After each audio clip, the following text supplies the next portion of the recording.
Bonsoir à tous. Merci d'être venus pour ces rendez-vous de l'économie à la CCI, les premiers de la saison qui vont être consacrés cette fois-ci à une présentation de l'économie en Nouvelle-Calédonie en 2020 et puis des perspectives sur 2021. Je vais vous présenter rapidement les invités et les intervenants de ce soir. C'est Yann Caron, le directeur de l'IOM, directeur général, qui va faire l'essentiel de la présentation de cet aperçu de l'économie en 2020 et des perspectives 2021, abondé à certains moments par des interventions des autres intervenants. Donc David Guyenne, le président de la CCI, qui va introduire dans un instant cette soirée, Mim Sideley, la présidente du MEDEF, et Yann Lucien, le président de la CPME. Et puis bien sûr, à la fin de ce temps de présentation, qui va durer une petite heure environ, vous aurez aussi le loisir de poser vos questions, d'échanger avec les intervenants et d'approfondir peut-être certains points sur lesquels vous souhaitez avoir des précisions. Voilà pour l'organisation de cette soirée. C'est donc David Guyenne, le président de la CCI, qui va ouvrir les travaux. Merci. Je suis ravi de vous recevoir à l'auditorium de la CCI suite à un confinement qui a été encore intense et surtout par rapport à nos concitoyens de métropole qui n'ont pas encore la chance d'être comme nous. Donc merci aux invités qui sont là, merci à vous tous.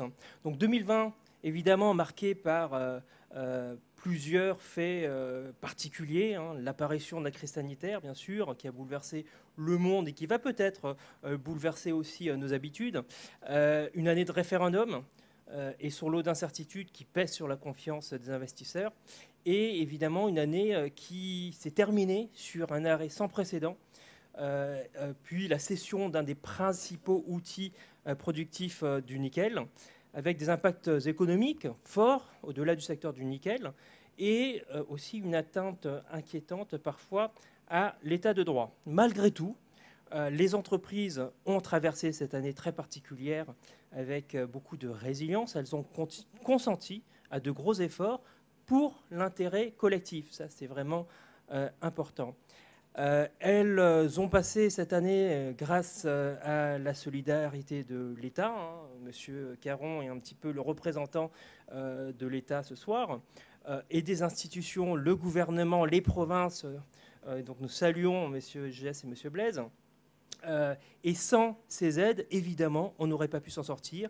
Et sans aussi, évidemment, les banques. Nous avons le représentant de l'Association française des banques, ou l'association calédonienne, pardon, des banques, et qui nous a bien soutenus en 2020. Et on espère que ce soutien sera réitéré en 2021. La CCI s'est pleinement mobilisée aux côtés des ressortissants, en mobilisant ses équipes lors du confinement, en répondant aux numéros verts mis en place par le gouvernement, en créant des réponses adaptées à cette situation. Et nos conseillers ont accompagné plus de 3500 entreprises en 2020, un peu plus de 800 en 2021. C'est tous ensemble que nous avons pu continuer à faire tourner notre économie. Aujourd'hui encore, au lendemain du deuxième confinement, nous sommes mobilisés. Nos conseillers sont à votre disposition. Les aides sont un peu différentes. Je pense que Monsieur Caron et les représentants des institutions pourront en parler. Elles sont un peu différentes, elles sont un peu plus complexes aussi à remplir. Elles demanderont plus de documents, notamment financiers. Et il faudra ne pas hésiter à vous rapprocher de vos représentants, donc les chambres consulaires. On a le président de la CMA, la CCI, et évidemment le MEDEF et la CPME. Cette conférence a au moins deux objectifs.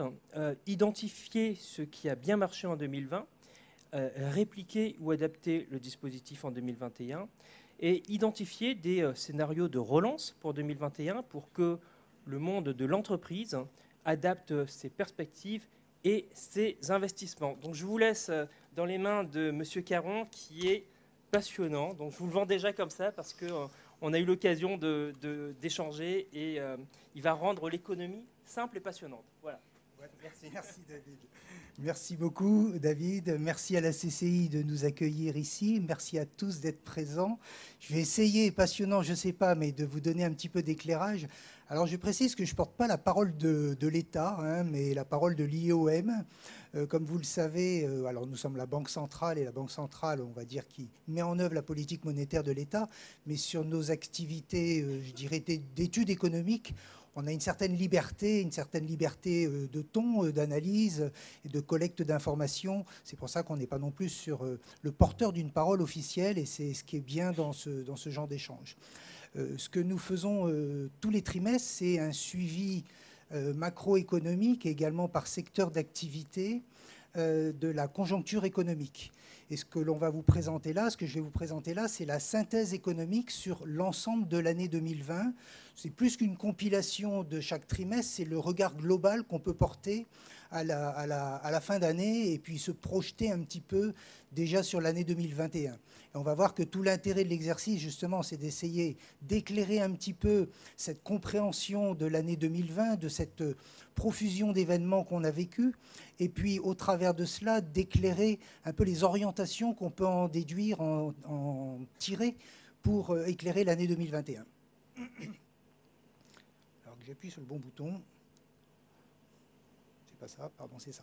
Alors, ce que l'on voit, et c'est ce que l'on titre, globalement, une fragilité accrue par l'enchaînement de multiples crises. Beaucoup de choses sont dans ce titre. Le point de départ, et c'est pour ça qu'on parle de fragilité accrue, c'est parce qu'on est déjà en fin 2019, on aborde la situation du début 2020 dans une situation d'une économie qui est déjà fragilisée. On va le voir de façon un petit peu plus profonde. Elle est fragilisée par plusieurs années de croissance ralentie, même légèrement négative en 2019. Et cette fragilité va s'accroître par non pas une crise, contrairement à la plupart des pays dans le monde, contrairement à nos voisins polynésiens. Chez nous, c'est plutôt l'enchaînement de crises et ou de tensions qui sont venues finalement impacter cette année 2020. Un enchaînement de crises.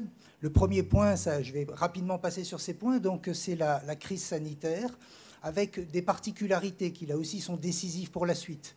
La première particularité, c'est que on a, je dirais, un phénomène qui est rapide, qui est brutal, qui est inattendu, sur une durée, par contre, qui est assez courte. Et donc, ça se traduit par un coup d'arrêt de presque toutes les activités, mais un arrêt qui est relativement limité, qui est relativement contenu. Il est contenu parce que, on va le voir, il y a toute une série de mesures qui ont été prises. Mais ce qu'on ne verra pas parce que ce n'est pas notre objet, c'est les mesures sanitaires elles-mêmes. Cette crise a été gérée, alors je ne suis pas là pour porter des jugements, mais c'est le constat qu'on peut faire sur un plan économique, a été bien gérée d'une façon efficace, d'une façon telle qu'elle a préservé le territoire d'un drame social, d'un drame économique, puisque, en définitive, il n'y a pas eu de décès, même s'il y a eu un traumatisme, ça a été très bien contenu. Ce qui a permis assez rapidement de sortir de ce confinement strict. Et par contre, on enchaîne d'une façon un petit peu atypique par rapport à la plupart des territoires. Je dirais la contrepartie de cette préservation, c'est le fait d'avoir mis le territoire sous cloche. Donc on est dans un confinement externe pendant toute l'année, et puis qui se prolonge probablement sur une très grande partie de l'année 2021, et qui constitue un élément important pour l'économie, parce que c'est un vrai frein à l'économie, et c'est une difficulté additionnelle pour la plupart des agents économiques. Le deuxième élément n'est pas une crise à proprement parler. La tenue du deuxième référendum, c'était programmé, ce n'est pas un élément subi. Néanmoins, ça s'est traduit, c'est intervenu dans un climat de tension, dans la phase de préparation, dans la réalisation même du référendum, et dans la période qui a suivi, qui finalement a été un climat très tendu, qui a affecté l'économie, qui affecte et perturbe les agents économiques, surtout quand ils se projettent dans l'avenir, et qui bien sûr affecte la confiance. Le troisième élément, qui là par contre s'apparente à une crise, même si c'est surtout une tension, c'est ce désaccord lié au choix du repreneur de Vale NC, qui s'est traduit par une paralysie bien sûr de Vale elle-même, de l'usine, la fermeture de l'usine, mais le blocage plus largement du secteur nickel et notamment de la SLN avec un blocage d'approvisionnement. Et ça, on voit que ça a eu un impact sur l'ensemble de l'économie. à nouveau un impact sur le moral, j'ai envie de dire sur le climat des affaires, mais aussi ça a freiné, ça a ralenti ou ça a mis à l'arrêt tout un secteur très important et au-delà du secteur du nickel. On a vu tout récemment le travail qui a été fait sur le nickel qui permet de traduire l'impact, l'importance des emplois du secteur privé qui gravitent autour du nickel. On voit bien que c'est une part très substantielle de l'économie qui a été affectée, plus la confiance que ça peut induire à la fois au sein même de la Nouvelle-Calédonie et également à l'extérieur, sur l'image de la Nouvelle-Calédonie.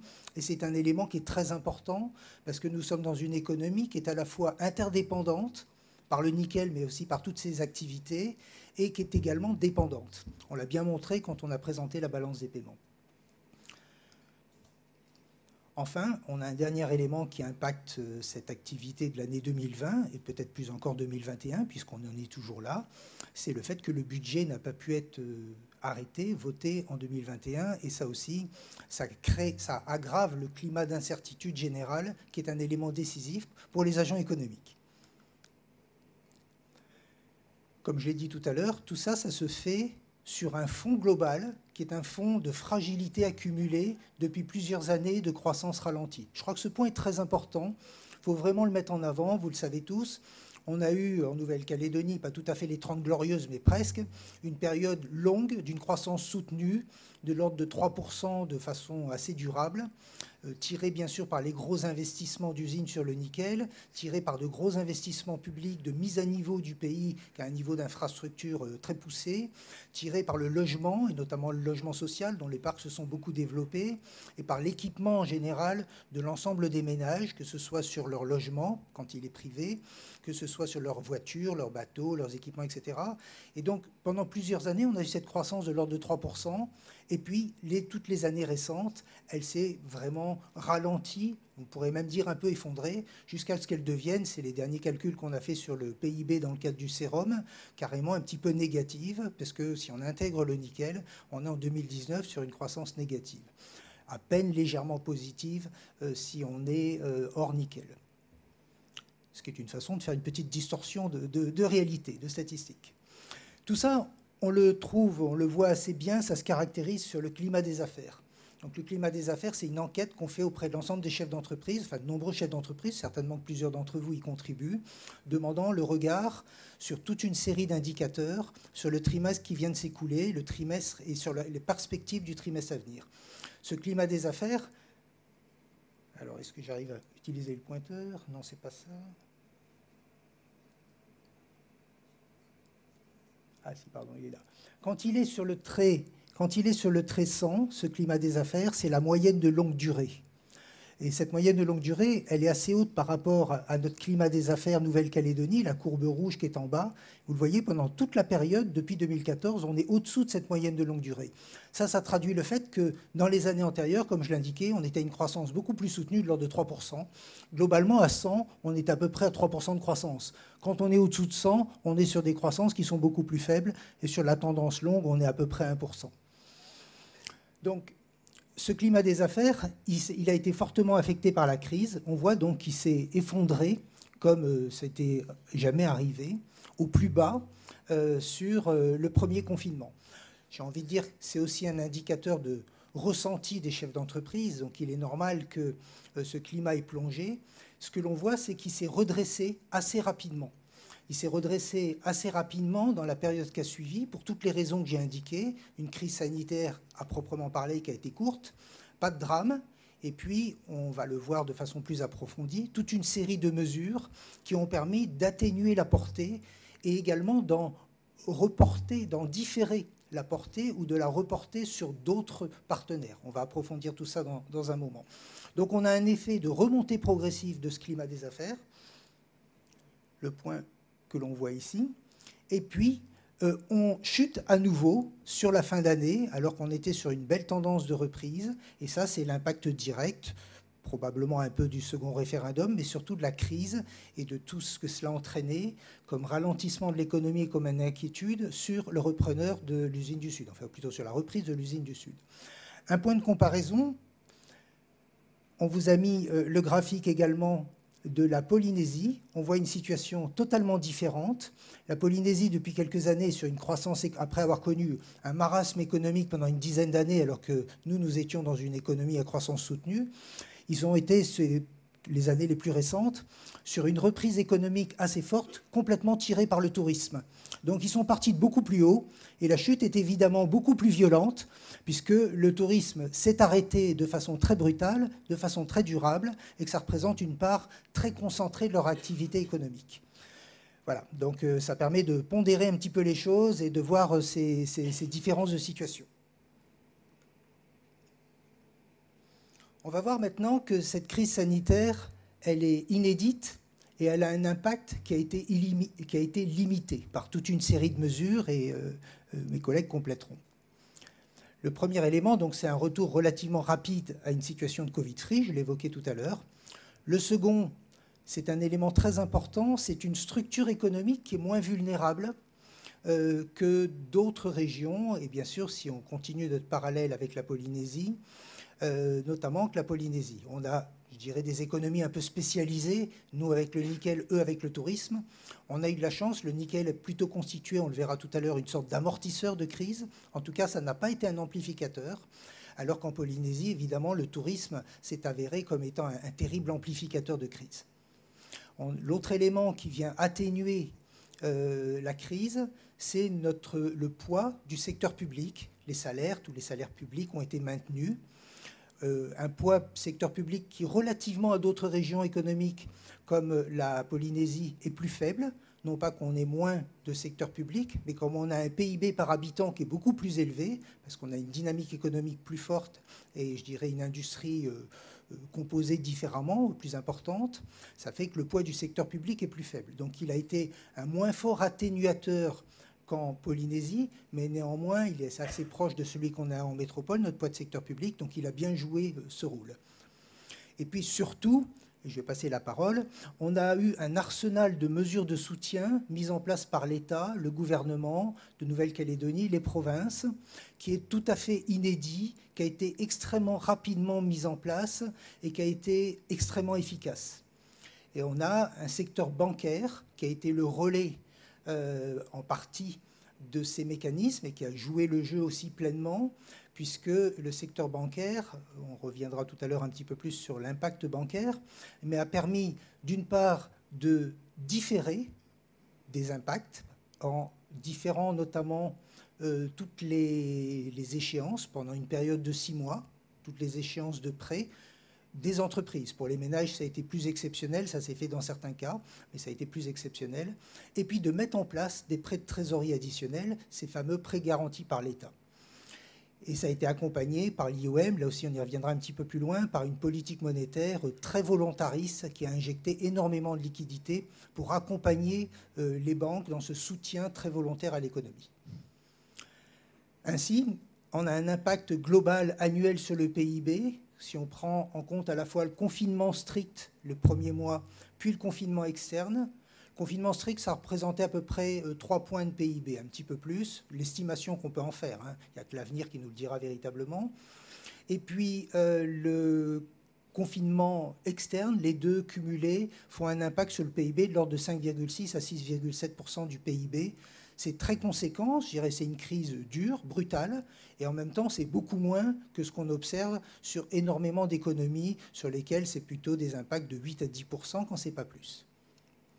Alors, nous sommes en guerre, avait dit le président de la République, c'est peut-être pour ça qu'il y a eu un arsenal qui a été mis en place, et c'est cet arsenal dont va nous parler David Guyenne, l'arsenal des mesures de soutien qui ont été proposées en Calédonie. Alors, je ne vais pas rentrer dans le détail, mais ce qui est important de mentionner par rapport à ce que dit M. Caron, c'est que dans la vie quotidienne des entreprises, il y a eu effectivement à la fois la couverture des charges fixes qui a été faite notamment par l'apport d'argent des provinces, notamment par le chômage partiel. Et il y a aussi les besoins de trésorerie qui sont importants. Et là, on l'a eu avec, par exemple, le report des charges ou des échéances bancaires. Et par les aides aussi directes. pour moi, ce qui est important, c'est qu'on a su à la fois préserver notre outil économique, mais aussi nos compétences. Quand on a le chômage partiel qui a bonifié, qui a été mis en place, ça nous a vraiment permis de garder les compétences dans l'entreprise et de pouvoir envisager le retour à l'activité. Si on prend un parallèle par rapport à 2021, on n'est pas encore tout à fait dans les mêmes mécanismes et je pense qu'il faut vraiment qu'on puisse essayer de voir ce qui a bien marché, d'en tirer les leçons et de voir ce qu'on peut répliquer. Certes, en 2021, ce n'est pas aussi difficile, apparemment, mais ça, je pense que vous nous en direz un petit mot, mais on est plus fragile et on a les mêmes besoins. Donc c'est vraiment ce point que je voulais mettre en avant. Et aussi sur le fonds de solidarité. Encore une fois, le fonds de solidarité sera crucial cette année. Ce que ne montre pas forcément M. Caron, c'est que les secteurs ont réagi différemment. Et là, j'ai une attention particulière aux secteurs durablement touchés, qui, eux, ont dû vraiment souffrir, notamment en termes de trésorerie, et qui sont complètement dépendants à la fois du chômage partiel, mais aussi du fonds de solidarité. On a eu une réunion il n'y a pas très longtemps, je crois hier ou avant-hier, notre élu référent, David Guénan, qui est dans le secteur du tourisme, a rencontré le DGFiP, donc l'État, monsieur Godefroy, et ils ont pu trouver des points de simplification des dossiers qui vont permettre d'accélérer le traitement et l'argent qui va être versé aux entreprises. Donc c'est ce genre d'action concrète qu'on peut apporter aux entreprises que l'ensemble du monde patronal, du monde de l'entreprise se doit de faire envers vous. Et il ne faut pas hésiter à nous solliciter. Merci. Comme le vient de le dire David Guyenne, pardon, si je vous passe la diapo suivante, ce sera mieux. Voilà, on va passer en revue, on va compléter ce regard de façon un petit peu plus précise en regardant l'impact sur les entreprises, en complément de ce qui vient d'être dit, l'impact sur les ménages, l'impact sur les finances publiques également, et puis on fera un petit focus sur certains secteurs d'activité avant de regarder de façon un petit peu plus précise les perspectives que ça peut donner. Mais l'objectif de toute cette présentation, justement, c'est vraiment d'illustrer, enfin d'éclairer l'impact que ça pourra avoir en 2020. Alors de ce point de vue, pour les entreprises, comme vient de le dire M. Guyenne, l'élément essentiel, c'était de préserver un tissu économique, de préserver les entreprises, d'éviter que ça passe directement au tribunal de commerce. Pour ça, donc, l'urgence, c'était préserver la liquidité des entreprises, éviter une crise de liquidité, comme on peut dire dans le monde bancaire, et donc prioriser la trésorerie. Prioriser la trésorerie dans une situation où on a moins de chiffre d'affaires, où on a moins de carnet de commandes, mais où on conserve des charges fixes. Le meilleur moyen, c'est de commencer par différer des charges fixes, ou les transférer sur d'autres partenaires. Finalement, le chômage partiel, ça va être revenu à transférer sur des partenaires publics le coût d'une masse salariale, tout en préservant l'entreprise et en conservant le savoir-faire. Différer les échéances de prêts bancaires, c'est reporter sur le futur des échéances qui n'auraient pas pu être payées sans que ça crée un étranglement de trésorerie. Et réinjecter de la trésorerie par le PGE, c'est permettre de couvrir finalement, j'ai envie de dire, des charges fixes, pour ne pas dire carrément, pour certaines entreprises, des pertes de structure. Et les couvrir par une trésorerie immédiate, avec un différé de remboursement sur 1 an ou sur 2 ans dans certains cas, et qui permettent de transférer ces charges sur le futur dans l'espoir, et ça c'est un élément qui va conditionner 2021 et les années à venir, dans l'espoir que le retour à une situation normale et une situation de croissance permette d'absorber cette charge finalement additionnelle qui est un poids, qui est évidemment tout à fait différent de ce que cela donne quand on investit, quand on s'endette pour investir, on prépare l'avenir. Là, on n'a pas préparé l'avenir, on a préservé l'avenir en transférant sur le futur, finalement, des pertes de structure ou en transférant sur d'autres partenaires. Donc ça, c'est un élément très important. Et de ce point de vue, le mécanisme de PGE, vous voyez le montant accordé, l'ordre de 22 milliards pour à peu près 1300 entreprises, a bien fonctionné avec beaucoup d'efficacité. On en veut pour preuve, nous, IEOM, on assure la médiation. Peut-être qu'on peut, Monsieur Caron, pendant qu'on vous laisse remonter le pupitre. Il n'y a pas de problème, il n'y a pas de problème. On peut peut-être écouter Mim Sidele, la présidente du MEDEF, qui a apporté des précisions supplémentaires sur cette priorisation forcée finalement des entreprises. Oui, merci. Donc effectivement, sur la trésorerie, je ne vais pas paraphraser ce qui vient d'être dit par M. Caron, le système du PGE, ça a été très clairement une mesure de sauvetage complètement indispensable pour les entreprises citées. On parle malgré tout de 22 milliards. Et 22 milliards, c'est un endettement qui va venir pénaliser ces 1300 entreprises bénéficiaires, qui a permis de les sauver, bien évidemment, mais qu'elles vont devoir rembourser. Donc la charge de la dette, elle va s'appliquer dans les 4-5 ans qui viennent à ces entreprises. Encore une fois, 22 milliards, c'est une charge de 5 milliards à peu près par an sur les 5 ans qui viennent, et qui vient pénaliser en profondeur notre tissu économique. Et on a parlé tout à l'heure d'interdépendance. Et c'est vrai que l'économie calédonienne aujourd'hui est très interdépendante. Quand un secteur souffre, aujourd'hui, les autres secteurs, à terme, souffrent. Quand le BTP souffre, quand le tourisme souffre, c'est la consommation des ménages qui est pénalisée. Et c'est globalement notre croissance qui, durablement, se ralentit. Donc, effectivement, on peut se réjouir du fait que ces mesures aient été très rapidement mises en œuvre. Mais pour autant, on va rentrer dans une période de fragilité assez importante qui va peut-être durer 4-5 ans, le temps que cette dette additionnelle soit absorbée. Et comme l'a très bien dit Yann Caron, cette dette, ce n'est pas une dette d'investissement. Au contraire, ces entreprises qui sont très endettées vont avoir des difficultés aujourd'hui à investir et à construire l'avenir. Donc c'est quelque chose qu'il faut vraiment rappeler. Il y a une grosse vigilance à apporter sur les années qui viennent. On a parlé également de la fragilité de l'économie calédonienne au moment où on est frappé par cette crise. L'investissement des collectivités publiques chute depuis maintenant des années. Les frais de fonctionnement, en revanche, de nos collectivités sont maintenus. Donc la charge qui pèse sur nos entreprises était déjà très élevée.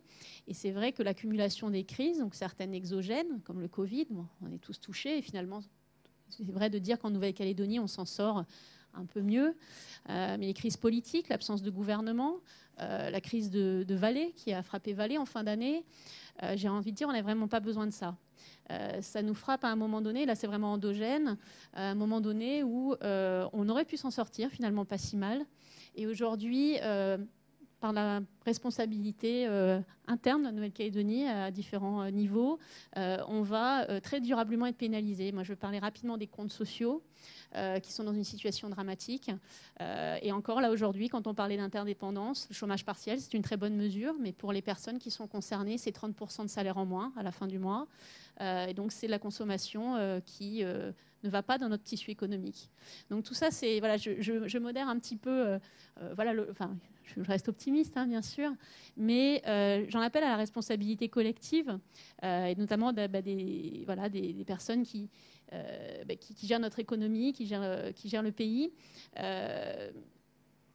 Il faut que ça s'arrête. Il faut qu'on reparte en fait de façon durable et responsable, parce que, encore une fois, aujourd'hui, nous sommes très fragiles. Merci, M. Caron. Vous voilà Merci. Remis à niveau. Nos problèmes techniques étant résolus, promis, je ne m'appuie plus sur le pupitre. Donc, on va juste poursuivre ce petit éclairage en montrant, donc, les PGE, on les a vus, en montrant que dès la première phase, dès l'étape avant même 2021, les différentes crises que l'on a constatées ont conduit les investisseurs, les opérateurs économiques, les chefs d'entreprise, à réduire, à différer ou à annuler leurs projets d'investissement. Là, on le voit très clairement par la réduction sur les différents trimestres des différents projets d'investissement qui sont intervenus. Donc vous voyez qu'on a déjà un premier impact direct, et puis on aura dans un second temps donc cet impact qui est lié au potentiel d'investissement. Comme on s'est endetté finalement pour couvrir des pertes de structure ou des charges de structure, ça vient obérer en partie, ça c'est, je dirais, un raisonnement bancaire. Il faut espérer qu'il sera tenu avec modération, mais malgré tout, il est tout à fait normal. Ça veut dire que ça obérera en partie la capacité d'investir et de s'endetter pour réinvestir, et donc ça pourrait fragiliser l'économie, parce que ça va la ralentir. on a déjà un premier ralentissement qui est constaté là, mais aussi dans un second temps. Parce que investir, c'est moderniser l'outil, c'est être compétitif, c'est être capable d'être en import-substitution dans certains cas, de répondre aux attentes des clients, et donc de toute façon, ça va aussi affecter ce point-là. On va passer un regard maintenant sur la consommation des ménages. Ce que l'on voit, comme c'était dit tout à l'heure, c'est que on a un peu des phénomènes qui peuvent être divergents. Rien n'est, je dirais, cette analyse économique de 2020 est complexe parce qu'elle prend en compte plein d'éléments qui peuvent être un petit peu hétérogènes, antagonistes, et qu'il faut arriver à avoir le juste regard. Donc la consommation des ménages, globalement, elle est résiliente, mais elle est résiliente sur un fond de disparité qui est important. Le premier point, c'est que comme la crise a été plutôt bien amortie, on a vu qu'elle n'avait pas été trop dure sur le plan sanitaire, on a vu qu'il y avait eu de nombreux mécanismes d'amortissement. Ces mécanismes, ils ont permis tout simplement, j'ai envie de dire, de limiter la casse à la fois sur les entreprises, sur les emplois. On a eu de la perte d'emploi, mais dans une proportion assez limitée, de l'ordre de 1,4%. De destruction d'emplois, concentrée sur certains secteurs, donc de façon là aussi très hétérogène. Il y a bien sûr le BTP, la courbe qui... Pardon, c'est l'inverse.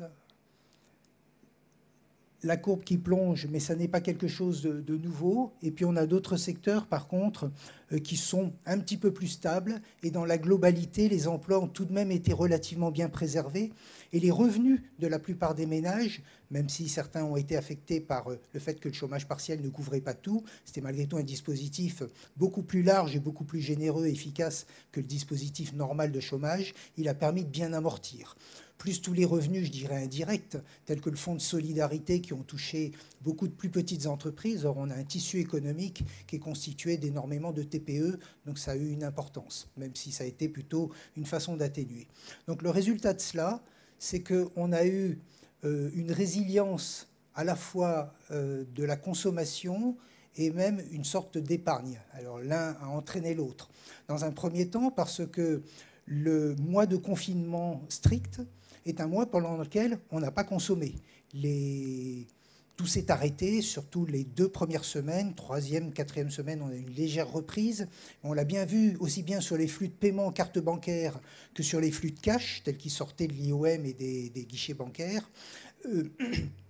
Ça a été un arrêt extrêmement brutal des activités. Pendant ce temps-là, donc, il y a la plupart des revenus ayant été maintenus. Ça a constitué une épargne forcée, entre guillemets, conséquente. On parle d'une dizaine de milliards. Et quand on est sorti de ce confinement, avec certainement une envie psychologique assez normale de consommer à nouveau, ce sentiment un petit peu de libération, puis un peu d'envie de rattrapage. Dans tous les secteurs, il n'y a pas d'effet de rattrapage. Évidemment, quand on n'a pas mangé un yaourt, on ne va pas en manger 2 fois plus. Mais par contre, dans d'autres secteurs d'activité, ça a été tout à fait frappant. On l'observe notamment sur certains secteurs. Pardon, je vais vous montrer. Par contre, je voulais juste... Ah, décidément, je suis fâché avec ce truc-là. Wow.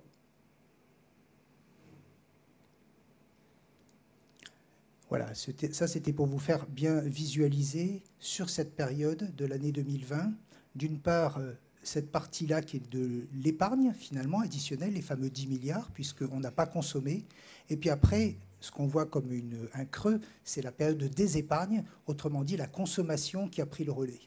Et on voit que certains secteurs d'activité, tels que l'automobile, avec notamment un salon de l'automobile qui a été très porteur, ont repris de l'activité.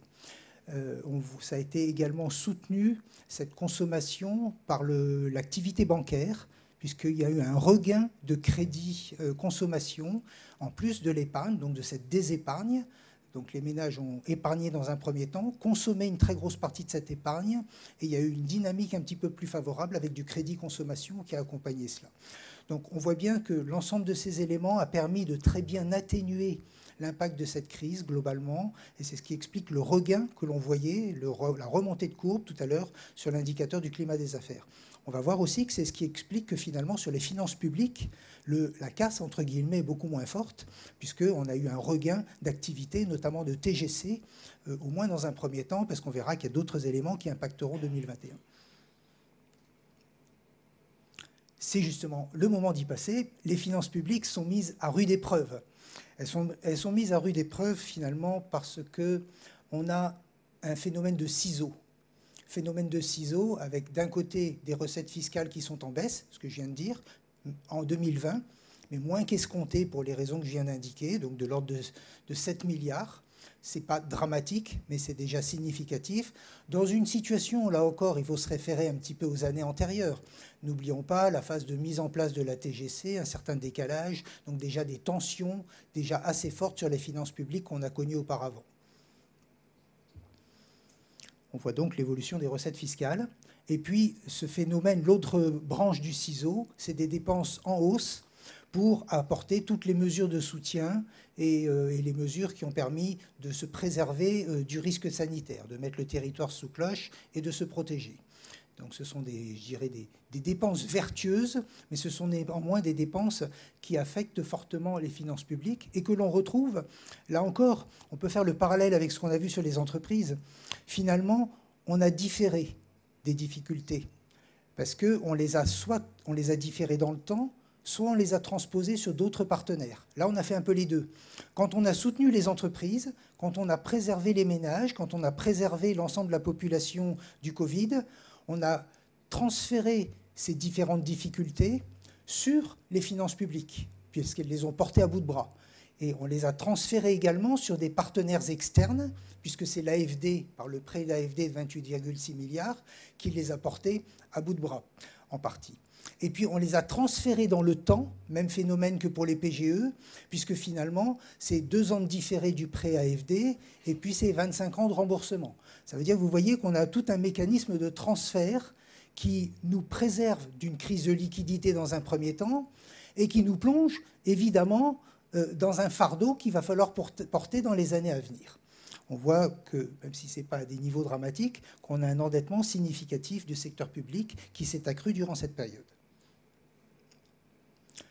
Un petit regard sur les prix. On n'est pas banquier central pour rien. L'une de nos missions, bien sûr, c'est de regarder, d'accompagner les questions d'inflation. Par contre, on n'a pas de mission directe sur les prix.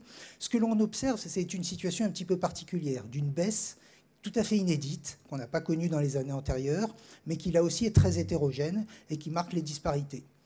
Alors, cette baisse, vous le voyez, on la retrouve en 2020, on est au-dessous du zéro, on a une petite inflation un petit peu négative, qui est, on va dire, une inflation importée, ou plutôt une réduction de prix importée, surtout sur les prix de l'énergie et les prix du pétrole. L'effet est tout à fait positif, puisque finalement, ça a préservé un petit peu le pouvoir d'achat des ménages et ça a contribué à soutenir un peu la consommation. Oui, mais, sauf que là encore, ça nous plonge dans quelque chose qui renforce le caractère hétérogène de l'économie et j'ai envie de dire les disparités. Parce qu'il est très clair que si pour bien des gens, l'impact est relativement faible, pour les gens qui ont les revenus les plus modestes et pour qui les biens de consommation courante, surtout l'alimentaire, constituent une très grosse part de la dépense mensuelle, l'augmentation des prix alimentaires qu'on a connue pendant cette période, à plus de 2,5, est un élément qui, au contraire, est très significatif et qui vient donc accroître les fragilités, les difficultés de certains ménages. On reviendra un petit peu tout à l'heure sur cette question de fragilité sociale. Alors justement, des situations hétérogènes. On parlait tout à l'heure des regards un petit peu sectoriels. Je ne vais pas être trop détaillé là-dessus. Je ne sais pas si vous arrivez à voir de loin d'ailleurs. Mais ce que l'on voit, c'est que ça caractérise les grandes différences l'impact de la crise selon les secteurs d'activité. J'ai envie de dire que ça va assez de soi, ça se comprend bien. Sur le total général, on voit, en prenant ce qui est à la fois rouge, orange et gris, qui fait finalement traduit du recul de l'activité économique, de la baisse d'activité de chiffre d'affaires, on voit qu'on a à peu près la moitié de l'économie au total général qui est affectée. L'autre moitié se porte, soit ça a été, je dirais, quelque chose d'assez atténué ou quelque chose d'un petit peu plus positif. Et puis par contre, les disparités sectorielles sont très fortes à l'intérieur de ce global. On a des secteurs tels que le tourisme à plus de 70% en baisse de chiffre d'affaires. On a des secteurs tels que le BTP qui souffrent toujours beaucoup, mais là pour des raisons plus structurelles et de longue durée. Mais évidemment, la crise est venue aggraver à nouveau la situation.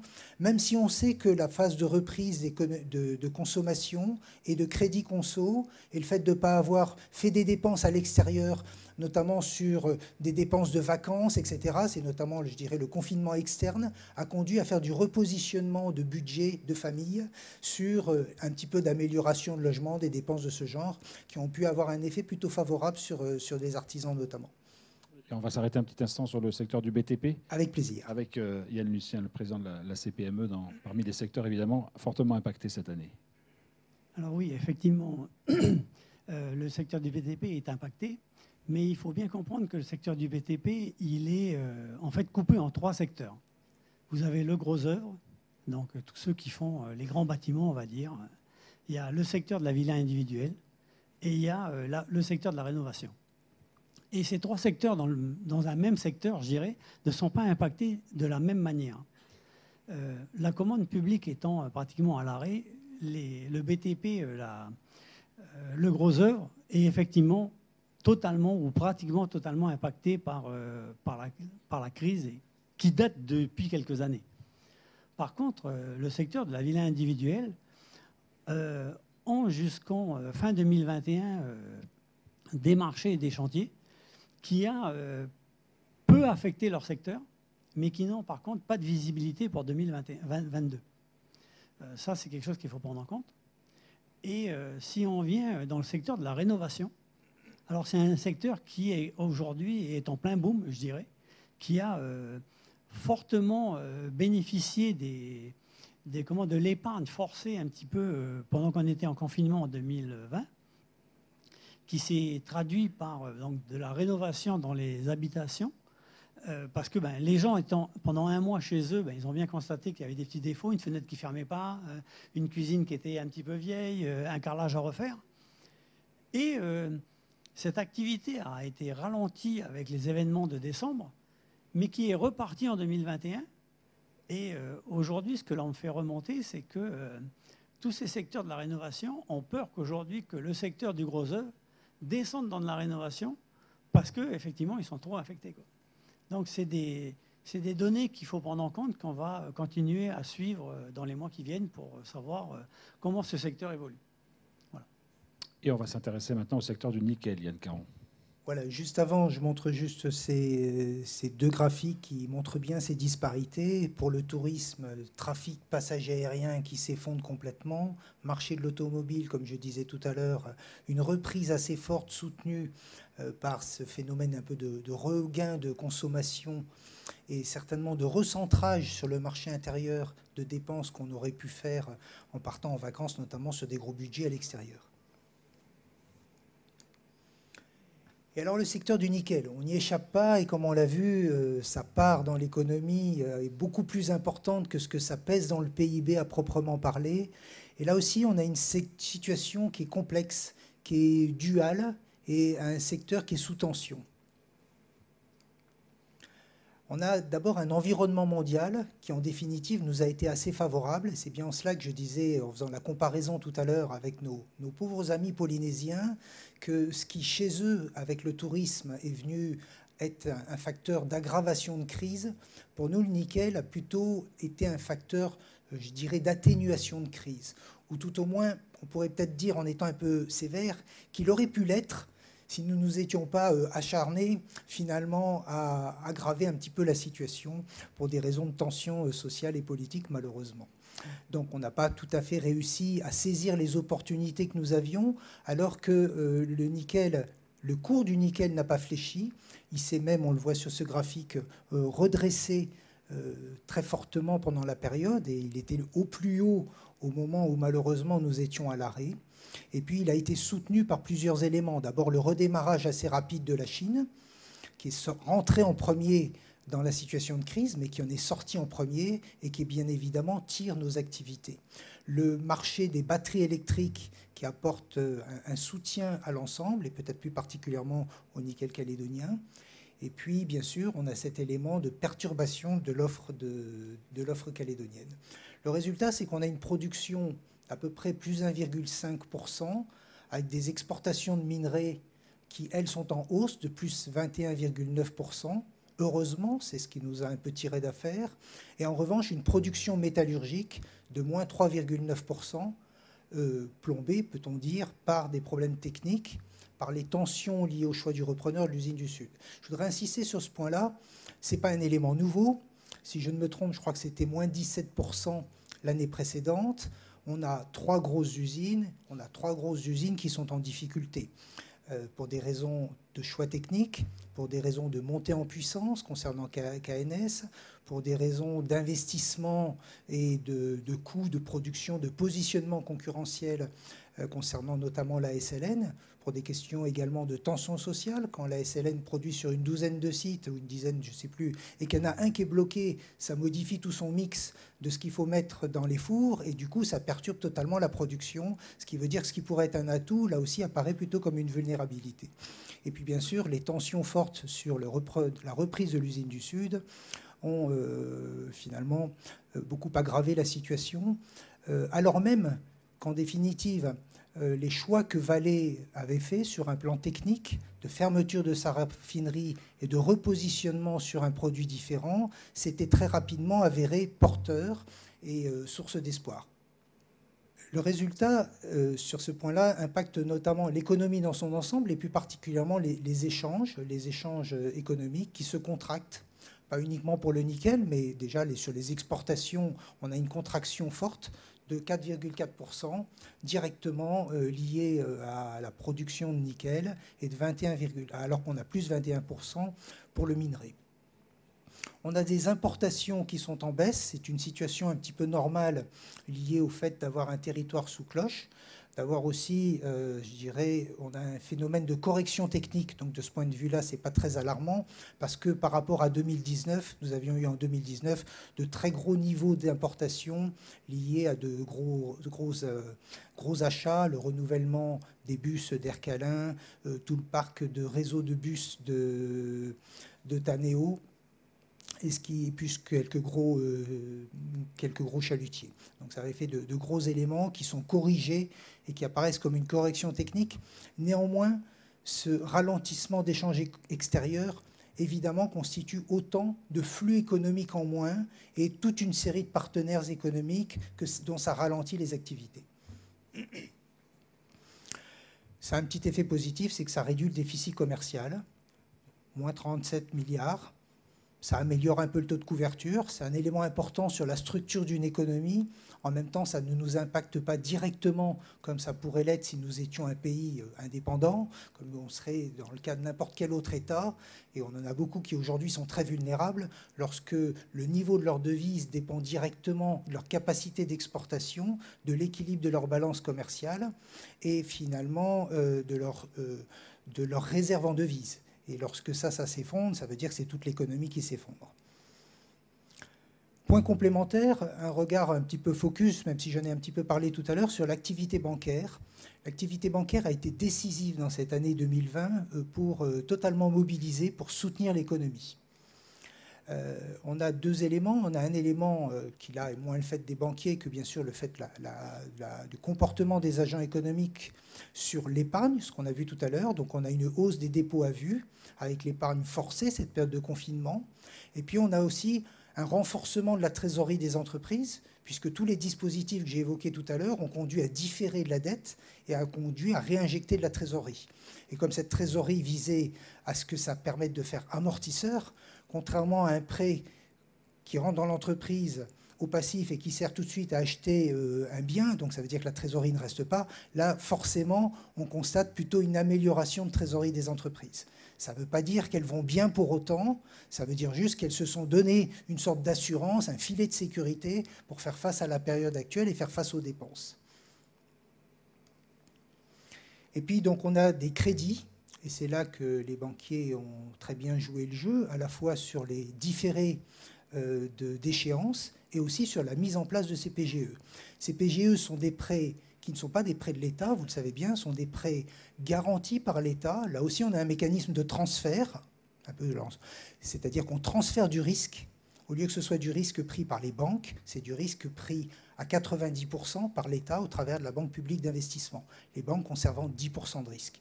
Néanmoins, le mécanisme a été très efficace parce qu'il a pu être diffusé auprès de l'ensemble des entreprises grâce aux réseaux bancaires qui connaissent leurs clients, qui ont été en capacité d'analyser rapidement les dossiers et de mettre rapidement les dossiers en place. Donc 22 milliards en fin d'année pour 1320 bénéficiaires, dont 70% de très petites entreprises.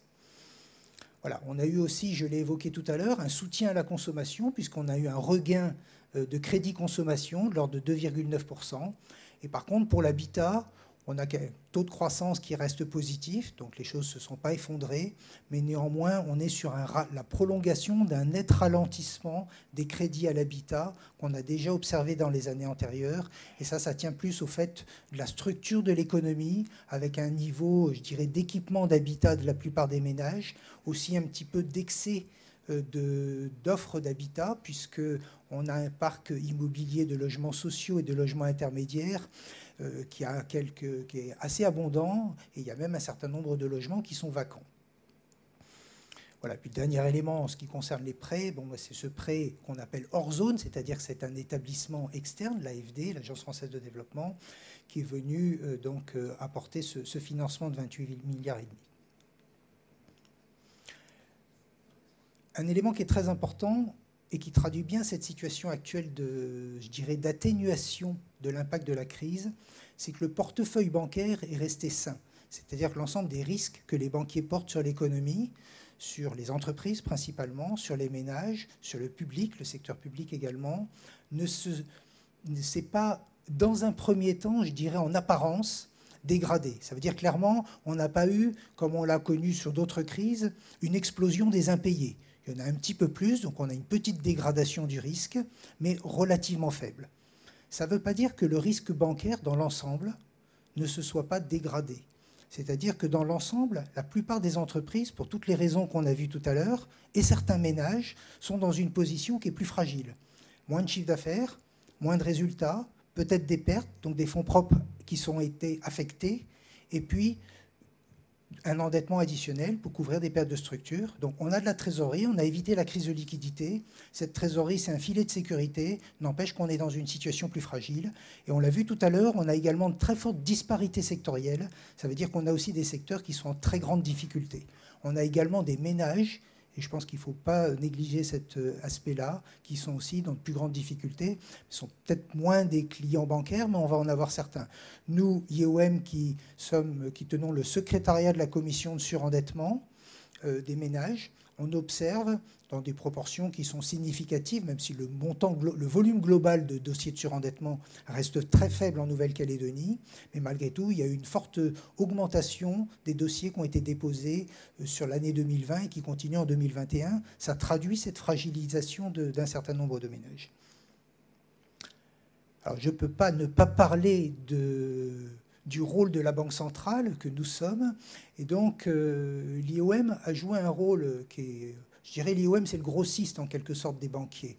Vous ne nous voyez pas, vous nous voyez sur les pièces et les billets parce qu'on vous apporte du cash dans les distributeurs, et ça vient de chez nous, bien sûr, mais ça vient par le biais des réseaux bancaires. Mais ce n'est pas le sujet dont je vais parler, c'est la politique monétaire. Donc, la politique monétaire, c'est tout le mécanisme par lequel on injecte de l'argent auprès des banques et au travers de cela, auprès de l'ensemble de l'économie. On le fait par le mécanisme du réescompte. Ça, c'est du face-à-face qui transite par les banques directement au bénéfice des entreprises qui y sont éligibles. On a élargi l'accès au réescompte, qui est à un taux administré, entre guillemets, de sortie à 2,75 pour les entreprises. Donc ça vient un petit peu les favoriser pendant cette crise. Mais ce que nous avons surtout fait, c'est qu'on a amplifié considérablement notre politique monétaire pour apporter une liquidité abondante aux banques, à l'ensemble des établissements bancaires, pour qu'elles ne soient pas elles-mêmes en difficulté pour accompagner l'économie. Non pas qu'elles auraient été en difficulté, je dirais, financière, elles ont des structures solides, ça ne les menaçait pas, mais par contre, elles pouvaient être sur une trésorerie plus serrée. Parce que, vous le savez bien, en Nouvelle-Calédonie, on a une particularité, c'est qu'il y a un écart entre les ressources que les banques collectent auprès de leurs clients et les emplois, c'est-à-dire les crédits qu'elles font à leurs clients. Il y a toujours, et cet écart, il est très conséquent, il est structurel depuis plusieurs années, parce qu'il y a eu une très forte dynamique bancaire, très forte dynamique de l'économie. Il est de l'ordre de 200 milliards. Et donc, dans la période de crise, où les banques pouvaient avoir plus de difficultés à aller chercher de la ressource à l'extérieur, éventuellement auprès de leur maison mère, mais aussi sur les marchés, on avait un risque qu'il fallait absolument éviter, que le crédit se contracte un peu et que les banques soient plus en difficulté. Alors même que parallèlement, elles allaient différer des remboursements de prêts, ça veut dire globalement, elles n'allaient pas toucher cette trésorerie cette liquidité venant de leurs clients pendant 6 mois, pour des montants de l'ordre de 60 milliards, et que d'autre part, elles allaient mettre des prêts nouveaux, ces fameux 20 milliards, 22 milliards de PGE, plus d'autres concours, dans l'économie. Donc pour répondre à tout cela, on a fait comme la BCE, à notre niveau, sauf que nous, on a totalement changé notre politique monétaire d'une façon extrêmement rapide. On l'a préparé déjà depuis plusieurs années, mais ça nous a poussé avec un élan qu'on n'aurait jamais pensé avoir. Et donc, on est passé, vous le voyez bien, on mettait à peu près 15 milliards par le mécanisme du réescompte. On a injecté dans l'ensemble des banques sur à la fois la Polynésie, enfin l'ensemble de notre zone, puisqu'on est l'IOM, c'est la banque centrale de la zone Pacifique. Nous, Wallis et Futuna est rattaché à la Nouvelle-Calédonie. On mettait 15 milliards, ce n'était pas grand-chose. Ça pesait de l'ordre d'à peu près 1%, 2% des bilans bancaires. On a multiplié, alors par 12, c'est pour arriver maintenant, mais on va dire qu'on a multiplié par 10 à la fin 2020, en mettant en place toute une série de lignes de crédit. Donc on a augmenté les volumes dans des proportions totalement inédites, x10. On a poursuivi x12 maintenant. On a augmenté les durées. Le réescompte, c'est un mécanisme à la semaine hebdomadaire. On est passé à des durées de lignes de crédit de 6 mois, de 12 mois, de 48 mois, de 24 mois et de 36 mois. Je vais y arriver, pardon. Et on a réduit les taux en passant à des taux, le réescompte était à 0, on est passé à des taux négatifs de moins 0,10, et même sur la plus grosse ligne de crédit, une ligne à 50 milliards, on est passé à un taux de moins 0,10, potentiellement passant à moins 0,30 dès lors que les banques nous démontreront, au moment du remboursement, à 24 mois, qu'elles auront accru leurs encours de crédit auprès de l'économie. Donc vous voyez bien, la politique monétaire ne vise pas à injecter de l'argent auprès des banques pour le plaisir de soutenir les banques. Ça vise bien sûr à préserver un tissu bancaire solide et opérationnel, mais ça vise surtout à ce que par la courroie de transmission de la politique monétaire, que ça se diffuse dans l'économie, d'où ce mécanisme très incitatif. Non, je crois qu'il y a eu un travail d'équipe et vous y avez contribué également. Merci beaucoup. Non, je pense qu'il y a eu un très très gros travail. Vous imaginez pas, il a fallu je dirais conceptuellement déjà, qu'on modifie tout dans des délais extrêmement courts. On avait été un peu poussé, pour revenir un petit peu sur l'histoire, par le comité des signataires d'octobre 2019, qui avait pris des décisions politiques fortes, nous demandant d'injecter, avant la fin de l'année 2019, 17 milliards de plus dans l'économie de la Nouvelle-Calédonie. Comme nous sommes, ça c'était donc une décision comité des signataires, donc une décision État, et nous mettons en œuvre la politique monétaire de l'État. Alors c'était facile à écrire, c'était plus compliqué à réaliser. On l'a fait dans le délai requis, mais pas à la hauteur voulue. Pas à la hauteur voulue parce que les mécanismes de garantie qu'on avait à l'époque, quand on prête aux banques, on se garantit, parce qu'une banque, ça peut être en défaillance, et donc on se garantissait par les créances que les banques détenaient sur les entreprises. Et à l'époque, ces mécanismes étaient tels que ça ne nous permettait pas de couvrir suffisamment. Donc les banques n'ont pas pu prendre les 25 milliards qu'on leur a proposés à ce moment-là. Il y en a une grosse partie qui ont été prises, mais pas suffisamment. Donc on a complètement fait évoluer le mécanisme de garantie, toujours auprès des entreprises, mais aussi en allant chercher d'autres types de garanties sur les prêts immobiliers qui sont faits aux particuliers. Donc c'est totalement neutre et transparent, hein, personne ne le voit. C'est juste que s'il y avait une défaillance, nous reprendrions les créances en question.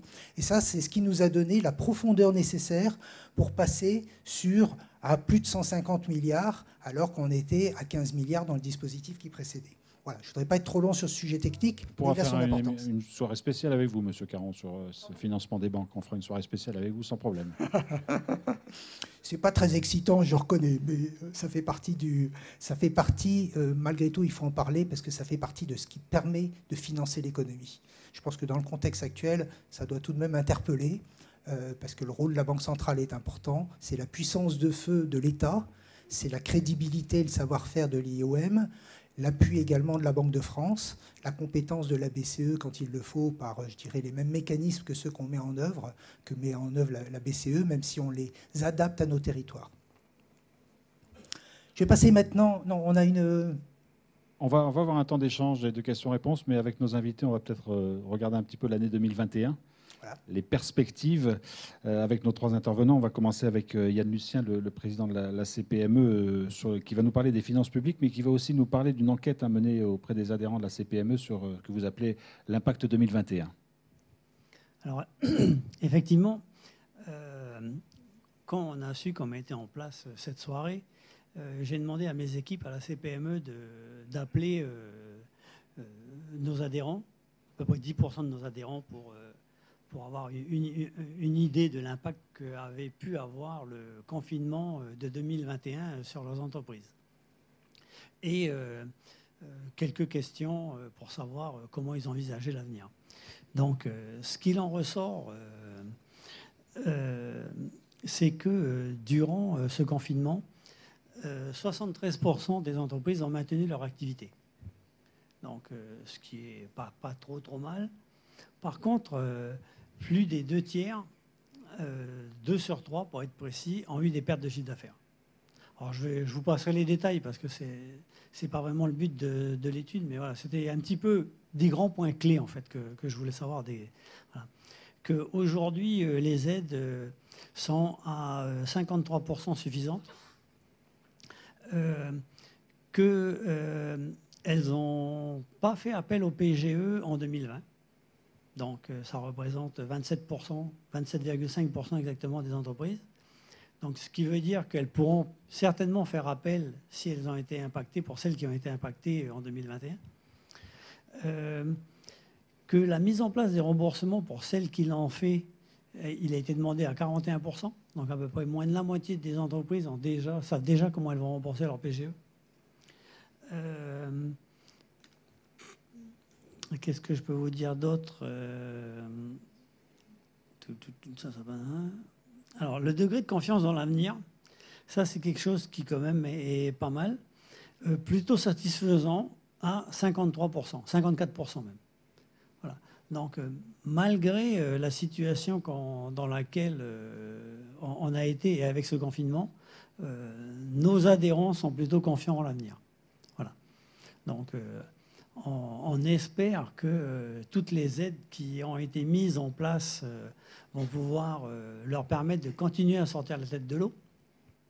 Ma plus grande crainte, et c'est mon opinion personnelle, là, c'est qu'on a beaucoup d'entreprises qui ont réussi, avec les aides de 2020, à s'en sortir jusqu'en fin d'année, et que ce nouveau confinement leur a remis un coup sur la tête.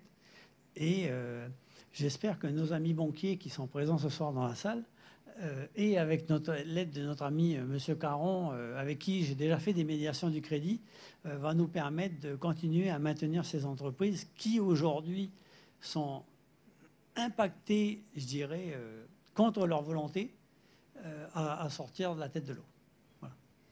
Alors avec Mimsi Délé, la présidente du MEDEF, la vision sur cette fin d'année 2021 et sur les mois qui arrivent.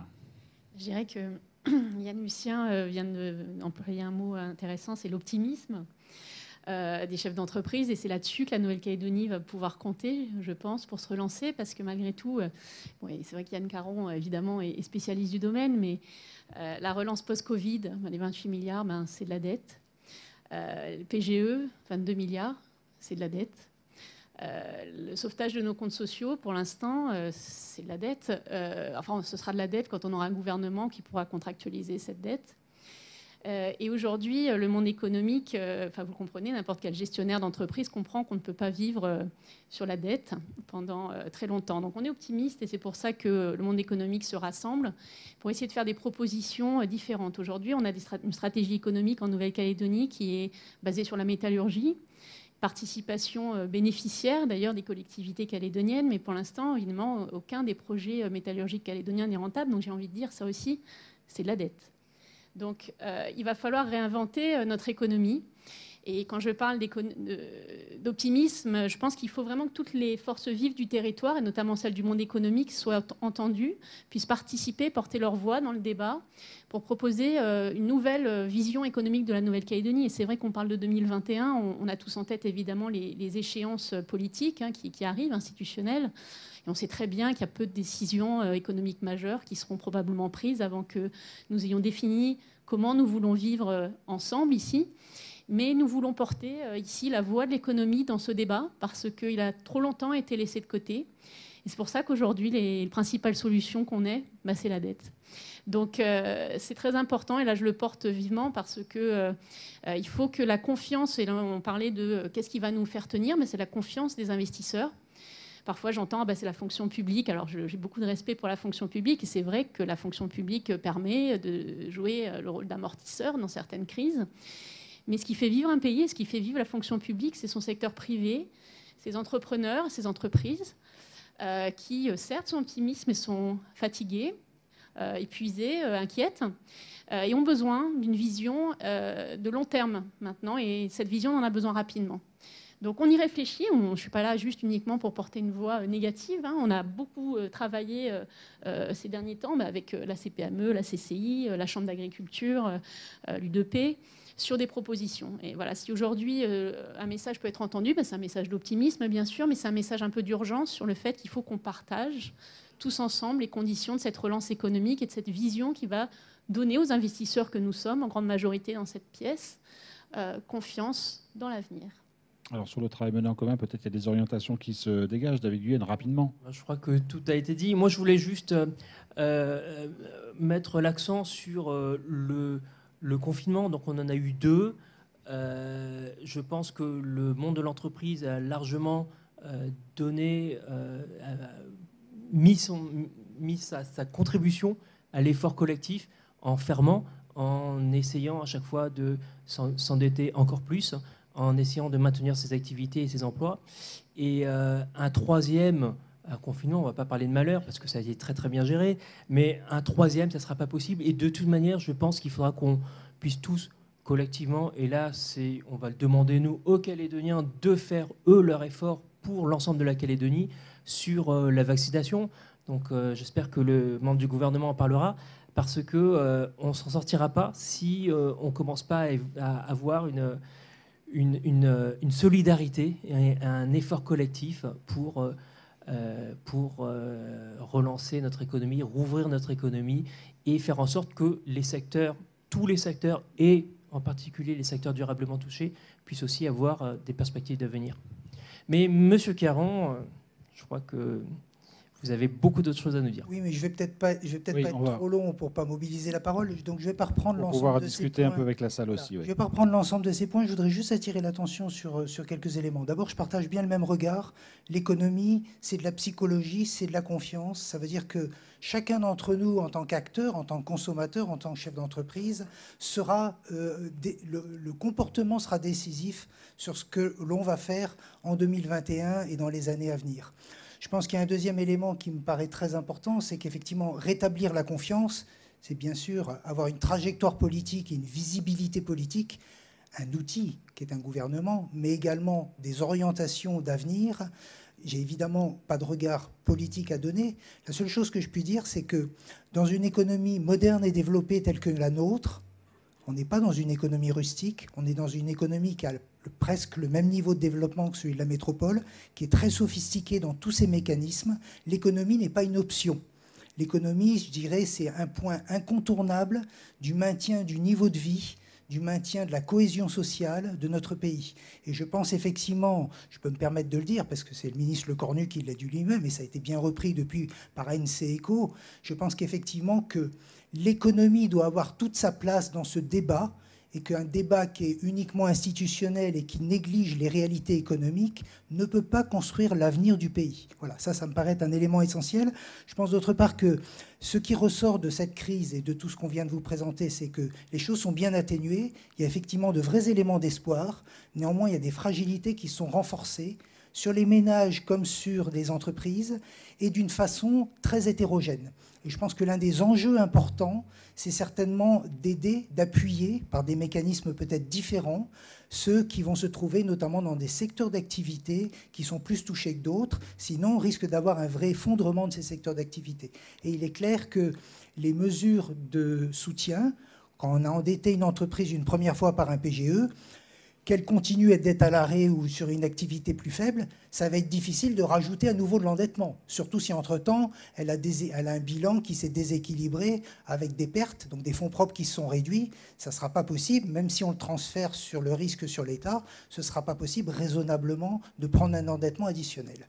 Voilà, donc je pense qu'il y a de vrais sujets sur ces points-là qu'il faut prendre en compte et certainement travailler avec aussi une adaptation des outils pour faire face à cette deuxième étape de crise qui est différente et qui se prolonge. Merci. Merci beaucoup. Alors c'est peut-être sur cette deuxième étape. Oui, on remerciera tout le monde à la fin, mais merci beaucoup déjà pour votre intervention. Peut-être sur cette deuxième étape, sur ces mois qui viennent devant nous, est-ce que vous avez des questions, des interrogations, des remarques ou sur ce qui a été dit et présenté, des précisions à apporter? Les intervenants sont là pour vous répondre, pour discuter avec vous. Donc vous levez simplement la main très haut, qu'on puisse bien vous voir, et puis vous pouvez intervenir si vous le souhaitez. On va prendre le monsieur qui est là d'abord. Voilà, on vous apporte un micro, et puis là-bas, une intervention ensuite. Oui, bonjour. Bonjour. Donc, moi, je suis Monsieur Lecomte. Je suis gérant de 11 sociétés durablement impactées, dans 500 durablement impactées, en arrêt depuis le 3 décembre aussi, parce qu'on vit une crise sociale, pas que financière, mais sociale aussi avec nos employés. Nous, on a employé un peu plus de 150 salariés au départ. Aujourd'hui, on est à 80. On parle beaucoup de prêts. Alors, le fonds de solidarité de l'État, il faut savoir que c'était 1 500 € jusqu'au mois d'octobre. 1 500 €, quand vous perdez 300 millions, c'est une goutte d'eau qu'on jette dans le lac de Yaté. Quand on parle des prêts bancaires, des reports de charges, on a fait les demandes sur le secteur du tourisme. Il faut savoir qu'il n'y a pas de reprise du tourisme avant les 12 mois. Donc le PGE, c'était niet, c'était déjà dès le départ refusé. Deuxième chose qu'il y a, c'est que la Nouvelle-Calédonie n'a toujours vécu que par le secteur du nickel. Hélas, par rapport à Tahiti, vous avez dû voir un peu les schémas directeurs qui annonçaient que Tahiti était peut-être très haut. Aujourd'hui, ils vivent une économie très basse et très difficile. Nous, on a été porteurs, dans mon groupe, on a été porteurs d'amener la Nouvelle-Calédonie vers un secteur autre que du tout nickel. Et aujourd'hui, on n'a pas ces aides attendues. Alors, la DGFiP, par les aides de soutien, comme on est passé à 20% de perte de chiffre d'affaires, c'est les nouvelles aides, les nouvelles mesures d'accompagnement sur les entreprises qui ont été mises en place à partir du mois de novembre avec non effet rétroactif, parce qu'on parle du 26 mars, mais le secteur du tourisme a été arrêté depuis le 15 mars. Aujourd'hui, ces aides-là sont bloquées parce que c'est des contrôles et vous n'avez aucun interlocuteur pour vous parler. Et de l'autre côté, on dit qu'ils ne sont que 2 personnes à contrôler 2000 dossiers. Vous comprenez bien derrière et l'avance du chômage partiel, parce que le chômage partiel, c'est une très bonne idée qui a été mise en place par le gouvernement, mais les avances sont faites par les sociétés qui sont déjà durablement impactées. Et les reports de charges bancaires se sont aussi portés, donc les échéances sont aussi portées par les entreprises. Alors c'est sûr qu'on remboursera dans 6 mois, mais on continue à payer. Ok, donc vous trouvez qu'il n'y a pas suffisamment de choses qui ont été faites? Ce n'est pas qu'il n'y a pas suffisamment de choses. Il faut voir de l'autre côté comment les chefs d'entreprise vivent cette crise. Ces fermetures, c'est bien. Moi, j'applaudis fortement toutes les décisions qui ont été prises par le gouvernement pour protéger la Nouvelle-Calédonie, pour en trouver un Covid-free. Mais ça a des conséquences derrière qui sont dramatiques. Dramatiques socialement et financièrement. Ok. Merci pour votre intervention. On va profiter de la présence de Christopher Gigès peut-être pour amener un élément de réponse. Membre donc du 16e gouvernement en charge de l'économie et du 17e sans attribution pour l'instant de secteur. En charge des affaires courantes.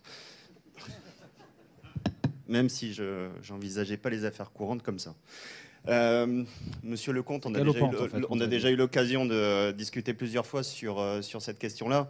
Plus ce soir, j'ai la chance d'avoir une bonne nouvelle sur un dispositif État, même si ce n'est pas forcément à moi d'annoncer les dispositifs État, mais on avait évoqué le fait des prises en charge de coûts fixes qui étaient dans le cadre du projet France Relance, avec une prise en charge jusqu'à 70% des pertes d'exploitation pour les sociétés de plus de 50 salariés durablement impactées et qui ont bénéficié du fonds de solidarité, et jusqu'à 90% des pertes d'exploitation pour les sociétés de moins de 50 salariés. Donc ce dispositif est disponible à partir de ce soir. Donc je crois que les différentes organisations patronales et chambres consulaires ont reçu le dispositif, et donc ça sera mis en place. Sur sésame.nc, ça sera mis en place. On a eu cette semaine l'exonération de charges sociales pour la part patronale pour les 2e, 3e, 4e trimestres 2021, qui est passé au Congrès en commission, qui passera en séance publique très prochainement, plus le dispositif de chômage partiel qui a été étendu pour les secteurs durablement impactés et pour la période de confinement. Donc je crois que c'est quand même des aides substantielles qui vont être apportées à la fois par l'État et par la Nouvelle-Calédonie, plus les provinces qui agissent. Je regarde le premier vice-président de la province sud. Donc un arsenal qui s'étoffe. David Guyenne. Non, juste pour préciser, je crois qu'il faut se rendre compte qu'en 2021, pour ce confinement, le fonds de solidarité de l'État va être énorme. Il va, pour beaucoup d'entreprises, les sauver. Il va prendre en charge des coûts fixes, des pertes de chiffre d'affaires. Et c'est normal qu'il y ait des contrôles qui soient faits par rapport à des dossiers et des sommes qui seront importantes. Là, les entreprises vont toucher plusieurs millions de francs potentiellement. Donc, nous, on a fait le panorama des besoins des entreprises, et très clairement, le fonds de solidarité sera un outil majeur. Encore une fois, ce sont des dossiers qui seront compliqués à remplir. On a les conseillers, on a mis des conseillers qu'on va former et qu'on va sensibiliser auprès de BPI et de l'État pour justement faciliter les démarches. Donc je pense qu'il y a un point sur les aides, elles seront là, et l'autre point sur la trésorerie, où là effectivement il y a beaucoup d'avances qui sont faites par les entreprises, et là pour le moment il faut aller voir notre banquier, il faut avoir quelques aides,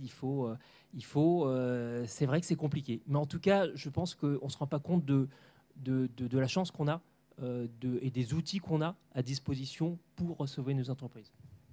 Une autre intervention là-bas, est-ce qu'on peut amener un micro s'il vous plaît? Oui, voilà. Parfait. Oui, bonsoir. Bonsoir. Plusieurs interrogations qui sont personnelles, mais qui seront peut-être partagées par d'autres personnes dans la salle. Donc, je suis entrepreneur du BTP, une petite entreprise locale. Monsieur Caron évoquait tout à l'heure le taux de réescompte pour l'IOM. On est, pour cette partie, lié à une cotation. Ce taux, il est lié à une cotation IOM qui va se trouver forcément dégradée par la crise, qu'elle soit économique liée au Covid ou conjoncturelle liée à la situation que la Calédonie connaît, difficultés, des incertitudes politiques et compagnie. Donc, ma question est, est-ce qu'il va y avoir une indulgence ou une façon différente de gérer, parce que c'est vraiment quelque chose de très comptable. On rentre dans des cases ou pas dans des cases. Et là, c'est quand même assez compliqué. Ça, c'est une première question qui est peut-être pour M. Caron. Une seconde, c'est le PGE auquel on a fait appel, qui est pour l'instant on peut considérer comme un ballon d'oxygène à court terme, mais qui va devenir un boulet, si on veut comparer les deux situations dans l'avenir. Donc les entreprises vont se trouver avec une capacité d'emprunt dégradée liée à cet emprunt qui nous maintient en activité, mais de façon un peu artificielle. Ensuite, il y aura plusieurs questions dans ma question. Je suis désolé, on va les prendre dans l'ordre après, parce que sinon... Une autre qui est donc la présidente du MEDEF a exprimé un sentiment qu'on ressent un peu tous en disant la volonté des entrepreneurs, mais aussi la fatigue. Donc, dans les mois à venir ou les années à venir, si la crise venait à se prolonger, notamment au niveau des banques, on voudrait être, pas certain, mais on voudrait être encouragé et être oui, certains, d'avoir une écoute et un suivi bienveillant dont on n'est pas encore complètement convaincu. Voilà. Et je m'arrête là. Merci. 3 questions donc. La première, c'est pour vous, Monsieur Caron, sur le réescompte et le taux de réescompte. Sur le réescompte, je crois que le premier point, c'est qu'effectivement, la cotation même des entreprises, on la réalise sur la base des états financiers très largement, puis aussi dans certains cas avec une visite d'entreprise, dans certains cas des entretiens avec les dirigeants, avec la banque, avec les experts comptables. Donc sur des éléments très objectifs. Et cette cotation, c'est un pronostic sur la capacité de l'entreprise, je dirais sur sa solvabilité, sur sa pérennité à 3 ans. Donc on ne va pas modifier le thermomètre, ça n'aurait pas de sens.